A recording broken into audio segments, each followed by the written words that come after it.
We on. Welcome to another video. I'm your host, El Bathuel, the official channel for the House of L. If you know, you know. If you don't, you know. You're about to find out on this journey to true love. And welcome to day 7, environments of love. What are the environments of love? What is an environment that nurtures love?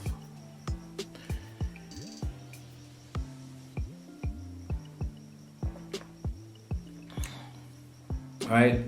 What environments of love means? These guys know I wake up in the morning with these keywords and I get inspired.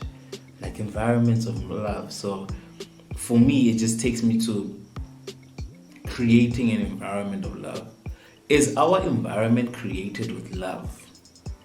Okay, so let's just look at it on a practical level. Our world, Mother Earth, she is pure love because she provides for us these fruits, as food, a sustainable environment that allows growth, that allows beauty and nurture, the nurturing of nature. And how that's an aspect of an environment of love, but it's like such unconditional love. Because when we look at artificial environments, so I would say artificial environments, looking at environments that are created by man in the home, in the workplace, and our extracurricular activities, that we often find that in the homes, for instance, environments not being of love, where the environment is abusive, the environment is filled with a lot of negative energy. And you look at an environment that is filled with love, that is filled with so much positive energy and so much inspiration, where the parents create this environment for their kids that is filled with love, and their kids grow around being told that they can be anything that they want to be, and whatever it is that they want to be, the parents creating this environment will provide for them whatever they need to be the best versions of themselves. And we look at this, we can compare this, and we already know, but just to touch on a little side of it, where parents will give the child an environment that supports whatever that child wants to be or to do. And we often find that those are the people, in most cases, that will grow to be good at whatever it is that they do, become successful in whatever it is that they chose to do from a very young age, being supported, being provided with the resources and nurturing environment that helps their talents grow and their gifts grow and become better. They are very successful people when they grow up. But yet we also still find people who come from very harsh backgrounds and very harsh families, or people without families who grew up in orphanages or foster house, who also grow to become beings of such love, right? They grow to create environments of love as well, So environments can affect us, but they cannot define us. We get to choose who we want to be. It's only when people give up on their environment and they're like, I am not dealing with this. I'll just be what this environment wants me to be.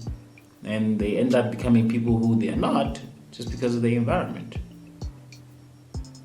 And people who say, I'm not gonna let this environment change me. I'm gonna change the environment.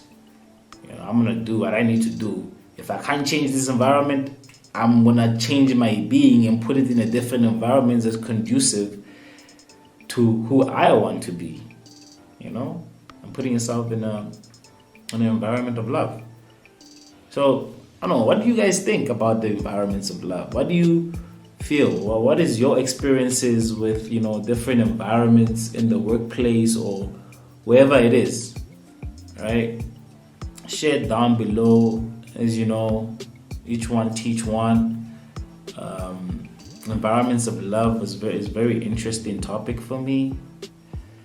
I just feel like I'm being inspired by these hard topics, and it's like, whoa, getting deeper into them can get like, whoa, I get mind boggled. I become like, whoa, the more I question it and like how to do this, how to be this, and all of that is just something that keeps pushing me. This series has literally been pushing me to even go further with it. And we get to that part where we check online. Who else is talking about the environments of love? So when I do find articles that go along with what I'm saying, I share them on the description below, so you guys can read further. When I don't find them, I just browse and I see like the results, and I read and share more based on that.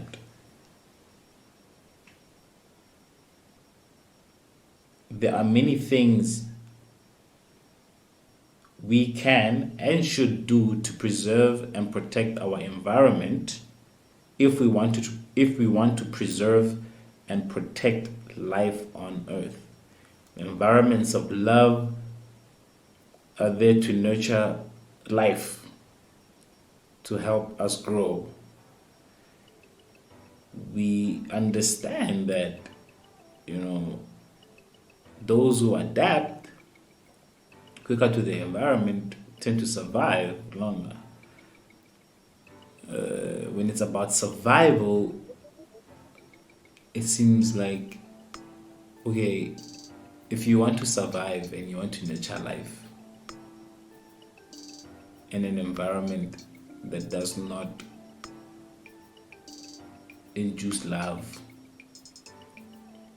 that touches on the same point I just mentioned, that if your environment is not a loving environment, it doesn't define you, but you choose. Because we find people who come from really bad environments and they choose to be loving people, or they grow up to choose to do that which they were not given. And people love, and people also touching on that there are people who are given great environments of love, but then yet those people grew up to become the opposite of that. They grew up now to become people who are criminals, who hurt other people, or who steal from other people, and who just harm other people, whether financially, physically, or whatever the case is.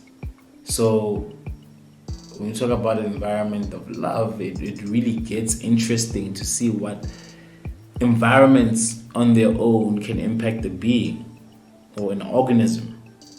Right? So when it comes to life on Earth, in order for us to preserve life, we need to create a loving environment.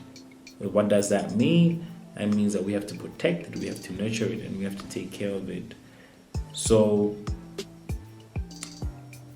when we start to consider what does it mean to create an environment of love, it was going to touch on a whole lot of aspects.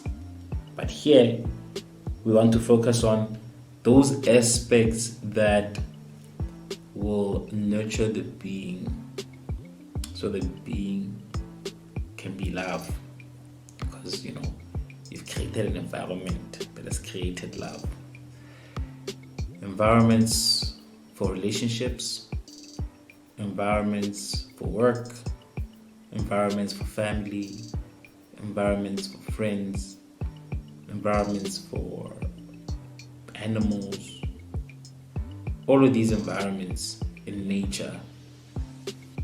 Nature is loving. Nature in itself is taking care of the organisms and the life that is in it. And whether that life chooses to take care of the environment itself will do whatever it needs to do to make sure it survives, then y'all who messed it up and who didn't take care of it, from those who survive, they will come after the flood or after the fires, after the natural disasters. The survivors will then be able to then reproduce again and then nurture life, and life will continue. But if we don't take care of our environment, we don't take care of the atmosphere, and also just a little bit of a deeper sense of it is that what people do in mass, when the masses do certain activities within the environment, that affects the environment. It literally affects the land, whereby the land is like, hey, these people are doing too much killing, they're doing too much bad things, and that environment starts to get triggered to remove that pain, that disease that's happening on it. So wow, like environments of love, like that's just a different topic on its own. Like, I don't know what you guys think. That is like got me very deep. Like, I'm like, oh, so many aspects. But it comes back to you. Because if you love who you are and you're authentic in your being and you don't let your environment define you, but you take your love, your true love, and you radiate it out, and you have a positive impact on your environment, and you are able to take an environment that is filled with so much hate and just negative energy and transmute it into an environment that's filled with positive energy and with love. Anyway, just tell me what you guys think about this. I think it's really dope just coming into this topics, and I appreciate your advices. I appreciate your wisdom. Share, each one teach one. Peace, love, and light. I adore you guys. I will see you in the next video.